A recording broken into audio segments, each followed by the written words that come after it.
It's a pleasure to join the fourth dialogue within the framework of the China-Europe-American Museums Cooperation Initiative, alongside such esteemed leaders from government, business, and culture. I thank David Gossett for bringing us all together. My name's Deborah Lehr. I'm the chairman and founder of the Antiquities Coalition, an organization dedicated to fighting the illicit trade in ancient art and artifacts while promoting responsible cultural exchange. Given this mission, we've worked closely with the museums around the world and thank them for their leadership.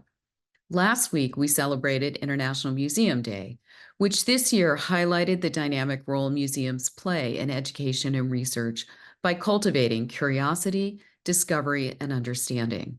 Indeed, museums, like our cultural heritage more broadly, help define who we are as individuals, communities, and nations. They help us understand who we are, who we've been, and who we may become. They help us understand who we want to and should become. This year's C.E.A. program focuses on the role of museums in fostering creativity. Culture clearly is a fundamental source of creativity.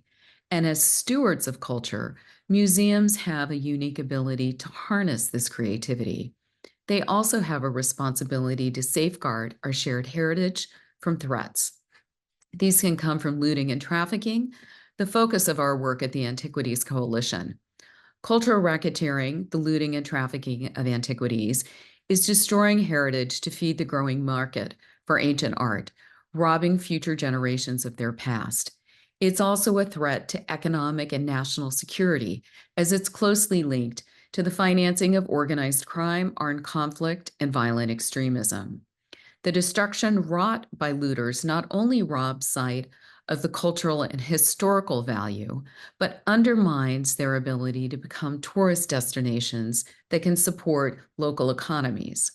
Museums as tourist destinations which preserve and showcase cultural as well have a duty and, as I said, a responsibility to further responsible cultural exchange and to combat the illicit trade in ancient art and artifacts. We all agree that the illicit trade is a bad thing. Responsible tourism can promote sustainable economic growth, and museum and heritage sites play a huge role in that tourism around the world. But beyond looting and trafficking, culture is threatened by conflict, political instability, natural disasters, climate change, and even public health crises, as we observed with the COVID pandemic.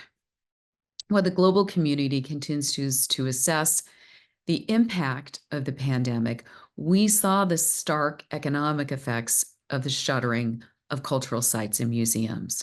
For example, from a survey conducted by UNESCO on World Heritage Sites, 71% of sites were forced to close.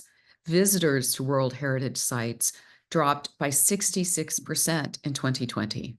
Sites that charge entry fees reported a 52% drop in fees, and respondents overwhelmingly reported large impacts on local communities, especially from the loss of revenue due to huge reductions in visitors.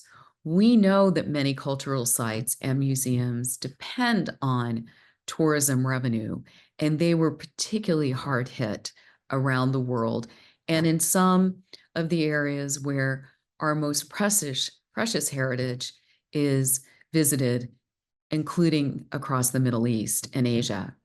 However, museums' unique role as stewards of culture positions them also to serve as catalysts for creative innovation more broadly. And in this role, museums have the potential to be part of the solution to some of the world's more pressing issues. We see exciting examples of this across our three regions of the world. In Europe, China, and America, and beyond, cultural heritage and museums play an important role as a proven driver of economic growth and sustainable development. It's an opportunity for many countries to use their own unique heritage as a means to distinguish themselves, educate those at home and abroad about their history, but also their culture, as well as stimulate the economy.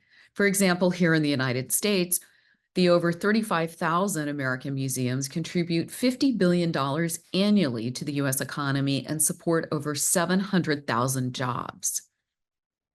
We see countries around the world adopting culture is a critical part of their ability to drive economic growth.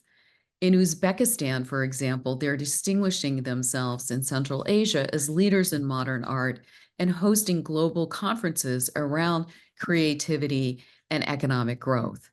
In Saudi Arabia, we see the same thing. They're building museums to the highest of standards, and organizations like the Royal Commission of Al Ula are using world-class methods to conduct archaeology to discover regions and indeed civilizations that have never been discovered or shared with the world more globally. There's really an opportunity for museums to be leaders in this path in developing world-class standards to help educate their own people and educate those of us around the world who enjoy culture, but also to be an important part of driving economic growth around the creative economy.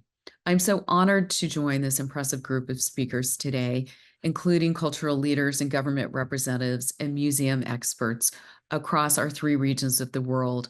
I look forward to the very robust discussion that will take place and the creative ideas that this event will spark.